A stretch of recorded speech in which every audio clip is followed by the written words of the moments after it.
V tom prípade to budeme musieť risknúť. Mám svoje priority. Tá zmluva má svoj dátum. Zorganizovali sme stretnutie s investormi, s právnikmi, s bankou. Budeme pred nimi vyzerať veľmi zle. Ale iste, ty máš svoje priority. Ak budeme vyzerať nezodpovedne, bude to len tvoja vina, Daniel. Tak sa rozhodni. Daniel!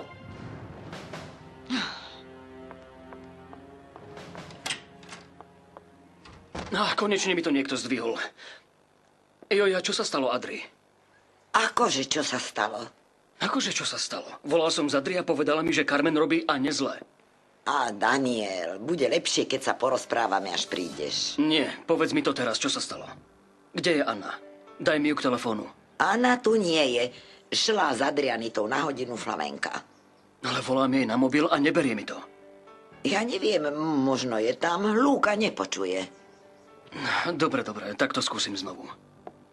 A nehovor, prosím ťa, Carmen, že som volal, dobre? Isté, že nie. Je tu v dome veľmi dusno. Keby som čokoľvek povedala, tak tu vypukne vojna. A chúďa Anna by si to celé odniesla. Netráp sa, porozprávam sa za mnou. Áno, ďakujem.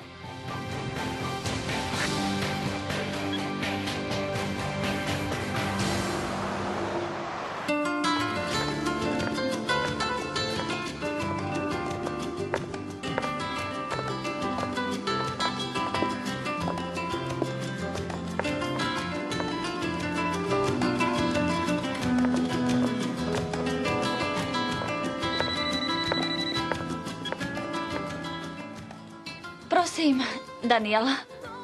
Anna.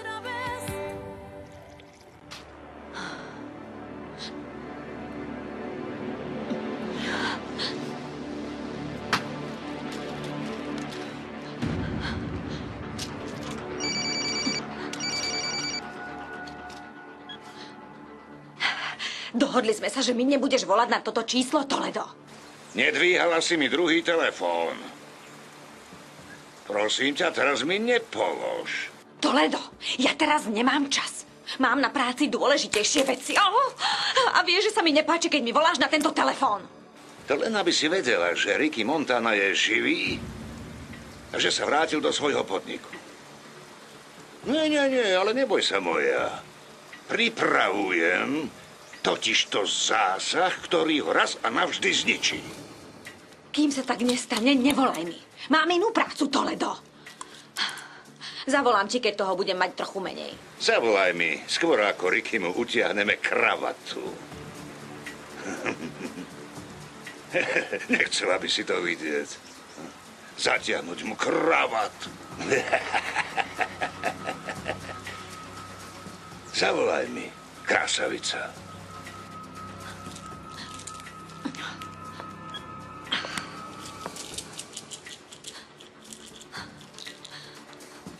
Opatrne, aby si sa nepomýlila. Toto nie je hra. Toto je stávka. Naozaj veľká stávka. Tá malá sopliačka volala kvôli Ane. Už sa určite dozvedela, že tu so mnou Daniel zostane cez noc a zľakla sa. Veľmi veľká stávka, Sára. Veľká a nebezpečná.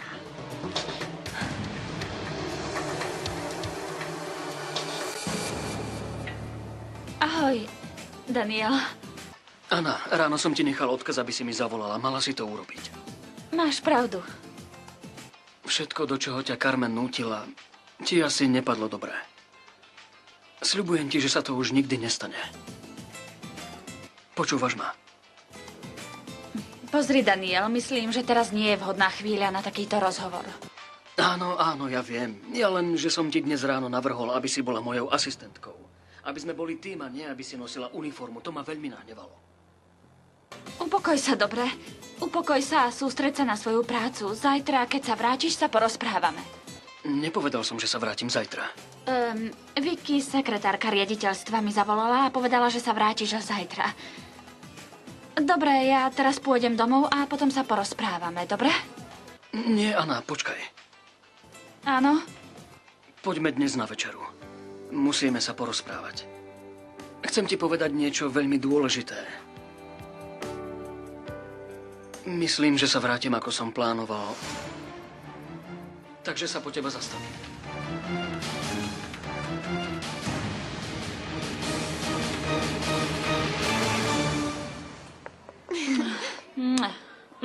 To bol Ocko? Áno. Trvám na tom, že si mu nemala nič hovoriť, Adrianita. Prepáč, Anna. Nemohla som mlčať.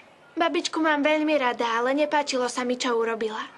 Áno, ale teraz sa tvoj ocko trápi a nedokončí svoju prácu, čo mal v Atlante a vráti sa už dnes večer. To znamená, že ty si pre neho oveľa dôležitejšia ako jeho práca. Adrianita, to nehovor. Pozri, radšej už pôjdeme domov, áno? Ale ešte sa uvidíme však. Adrianita, vždy vymyslíme nejaký spôsob, aby sme sa videli. Vždy. Ale teraz pôjdeme domov. Dnes večer sa vráti tvoj ocko. Porozprávame sa a všetko dáme do poriadku, dobre? Poďme, nieväzna nás už čaká. Dnes ti to išlo veľmi dobre, bola si krásna.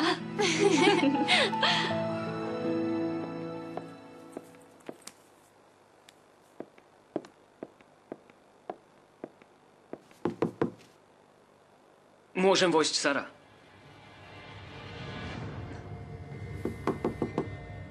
Sara, vrátim sa do Los Angeles a chcel som predtým s tebou hovoriť. Sara.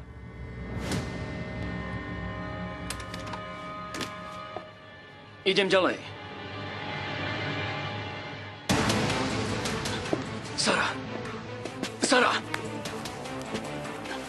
Sara. Sara.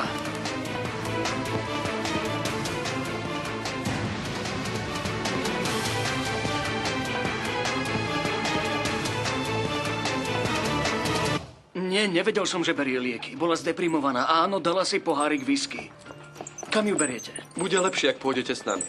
Ak tie lieky, čo sme našli, zapila alkoholom, môže aj zomrieť.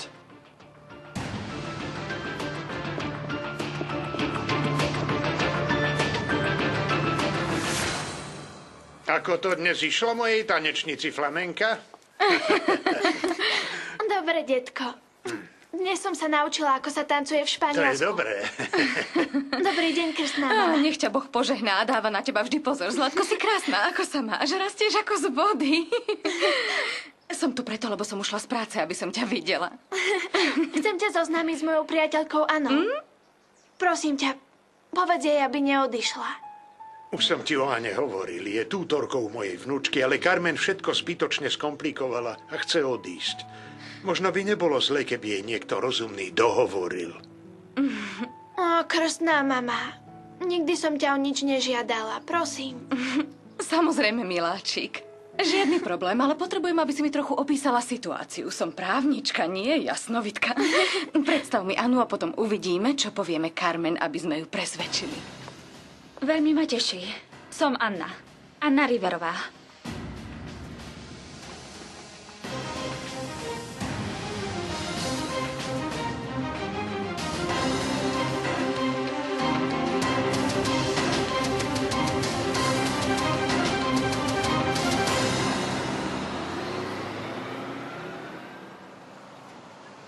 Ako sa volá to miesto, kde požičiavajú oblečenie na oslavy? Ja som tam bola, ale nepamätám si ani telefónne číslo, ani adresu. Poď ku mne domov a pozrieš sa. Je to drahé? Ale nie je to príliš drahé, lebo je to použité. No tak, Augustína, musíme tam ísť a musíme byť pekne oblečené, pretože Zelená mačka nie je hociaké miesto. Už som to preverila. Dobre. No, nezdá sa mi decentné už iba to meno Zelená mačka. Asi to nebude seriózny podnik. Potom pôjdeme ku mne a pozrieš sa, čo som si požičala, dobre? Neviem, ale mám zvláštny pocit v žalúdku, Olga. Akoby zlé tušenie. Bojím sa toho, čo sa môžem dozvedieť v tom podniku. Tam naposledy pracovala moja dcéra Anna Lucia. Naozaj sa bojím, čo sa môžem dozvedieť. Dobre, ak sa naozaj cítiš tak zle, možno bude lepšie, keď tam nepôjdeme. Nie. Musím tam ísť. Skončila si? Je lepšie vedieť pravdu, aj keď nebude pekná, ako žiť v klamstve. Musím sa dozvedieť, čo sa naozaj stalo.